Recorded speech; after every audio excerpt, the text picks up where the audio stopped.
Hey, I'm Jazz, and I've got a special message for our everyday heroes who are going into school tomorrow to keep our nation going. Thank you.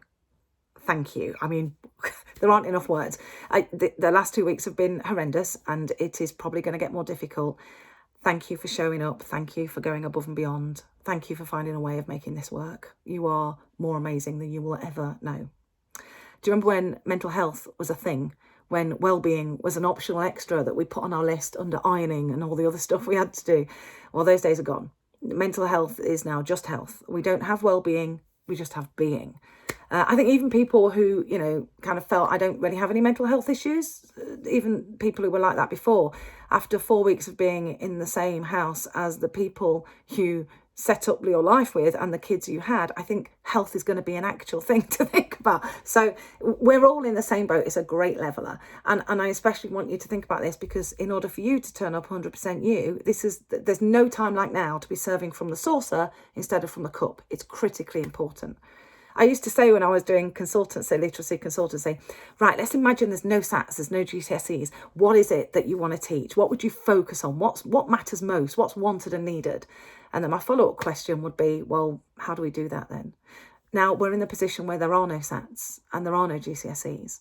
And of course, that doesn't mean we're going to abandon everything academic, but it does mean that we can build a curriculum which is based around real skills, the skills of embedding ambitious resilience, of navigating uncertainty, of being able to do critical and strategic thinking at a time when it's challenging, of having empathy for people.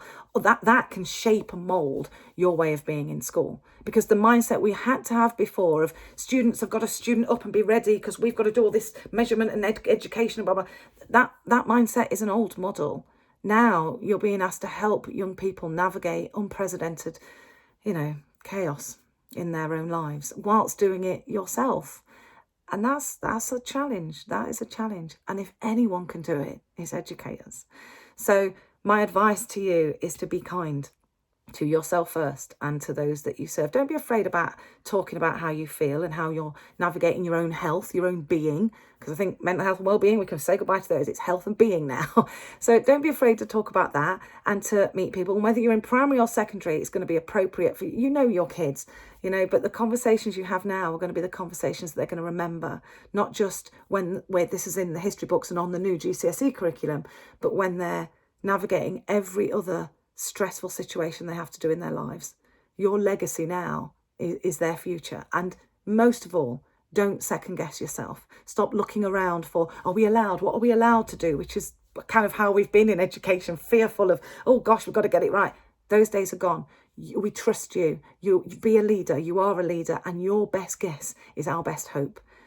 As a parent, I know that you go above and beyond for my kids. My schools do. I'm in schools all the time. I know how much you care. And right now that counts.